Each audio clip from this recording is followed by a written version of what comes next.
Siya'y pilit na ibinabagsak, impeachment case na sandamakmak, upang siya at pamilya ay lumagapak. Ngunit siya ay patuloy pa ring namamayagpag. Tatak Duterte, di pa tatalo, di pa palupig. Ilang impeachment case pa ba ang kailangan upang siya'y pabagsakin ng mga kalaban? Kahit ilang beses nilang niyurakan na natiling malakas at matatag kailanman. Minamahal na patuloy ng taong bayan, hindi siya iniiwan sa bawat niyang laban. Kahit na mag-isa kinakaya niyang tapatan ng mga nagtulong-tulong na mga kalaban. Sandamakmak na kaso ng confidential fund ang ibinabato, ngunit lahat sila tahimik sa issue ng flood control fund. Dito walang ibang bukang bibig kundi mga Duterte. Lahat na lang mali sa kanila isinisisi, halatang halata. Puro pamumulitika, wala na kayong ginawa kundi siraan sila. Kaya tuloy lahat kayo'y nagmumukhang tanga. Inday Sara Duterte na mamayagpak pa nga.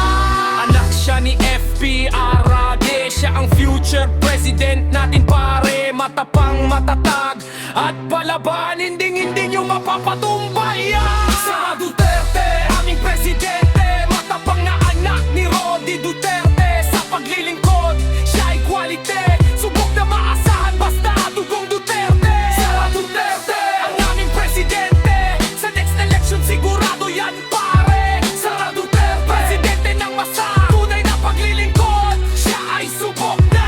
Ayaw namin sa mga plastic at mga bangag, mga mambabatas na sa batas lumalabag.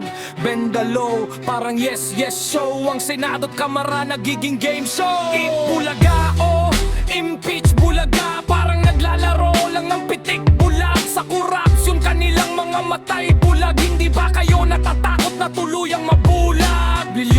Bilyong pagnanakaw sa bayan, kung gumalaw sila ay harap-harapan. Sa bansang ito, ang korupsyon ay hayagan ng mga mastermind nagtuturuan. Kanya-kanya silang buo ng bagong unit team, nagsama-sama pangabuding maiitim. Kala siguro nila makakabudol pang muli.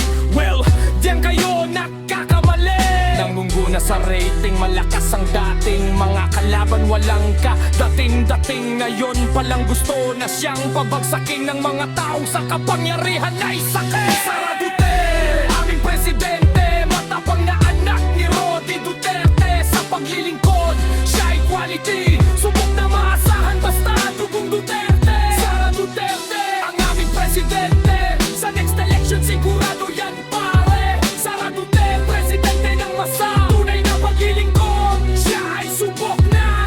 Pinklawan, dilawan, tatak talunan, di uubra kahit magsama-sama pa yan. Kain suka at pakitang tao pa nga, mga lobong nagbabalat ng tupaw.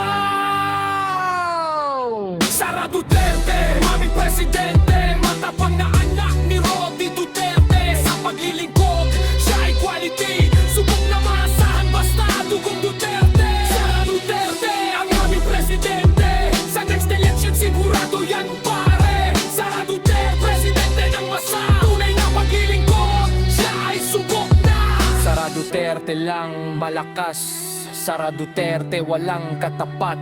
Kahit sino pa inyong itapat, siguradong sa inidoro sila ipa-flash.